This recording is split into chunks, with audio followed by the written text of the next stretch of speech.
9 TV news కి స్వాగతం.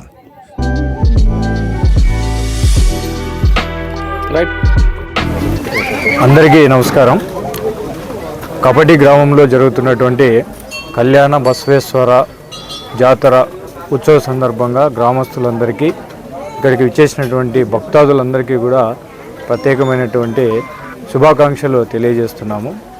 చాలా సంతోషంగా ఈ ఉత్సవాన్ని గ్రామ పెద్దలు, గ్రామస్తులు, అదేవిధంగా మన విజయ్ కుమార్ గారి సారథ్యంలో చాలా ప్రశాంతంగా అధిక సంఖ్యలో భక్తాదులు పాల్గొని విజయవంతం చేయడం జరిగింది.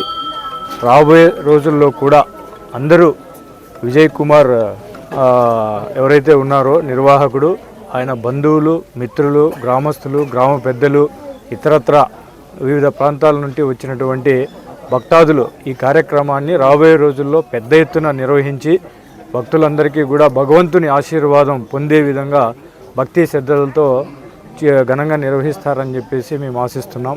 ప్రతి సంవత్సరం కూడా పోలీస్ అధికారుల సహకారం మీరు తీసుకోవాలా, ఈ పండుగను ప్రశాంత వాతావరణంలో సక్సెస్ఫుల్ చేయాలని చెప్పేసి ఈ సందర్భంగా నిర్వాహకులను, గ్రామస్తులను, గ్రామ పెద్దలను అందరినీ కూడా రిక్వెస్ట్ చేయడం జరుగుతూ ఉంది.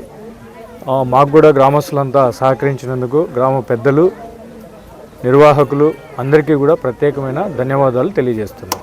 స్వామి యొక్క రథోత్సవం మహోత్సవం సందర్భంగా ఈరోజు ముఖ్యంగా భక్తాదులు విశేషంగా వచ్చినారు.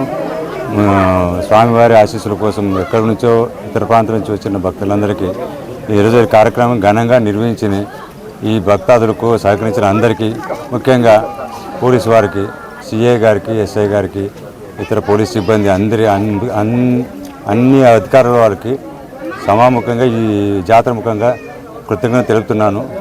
ఎప్పుడు ఇలాగే ప్రజలు మంచి పంటలు పండి సుఖసంతోషాలు వాళ్ళ కుటుంబాలు బాగా రావాలని ఒక నమ్మకం ఉంది కళ్యాణ బసవేశ్వర మీద. ఆయన నమ్ముకుంటే కోరికలు తీరుతాయని, ఆ కోరికలు తీరడం కోసమే ఎక్కడి నుంచో భక్తులు వస్తున్నారు. ఈ ఉత్సవం ఇట్లే ముందు కూడా ఇంకా బాగా ఘనంగా ఇంకా ఈ ఆలయం కూడా పెరిగి భక్తులకు అంతా మంచి జరగాలని కోరుకున్నాను. పోలీసు వారి సహకారం మాత్రం మరవలేనిది, అత్యున్నతమైనది. వారి నుంచి పూర్తి స్థాయి సహకారం అందింది. ఈ ప్రజల ముఖంగా పోలీసు శాఖ వారికి, ముఖ్యంగా సిఐ గారికి, ఎస్ఐ గారికి ప్రత్యేక ధన్యవాదాలు తెలుపుతున్నాను.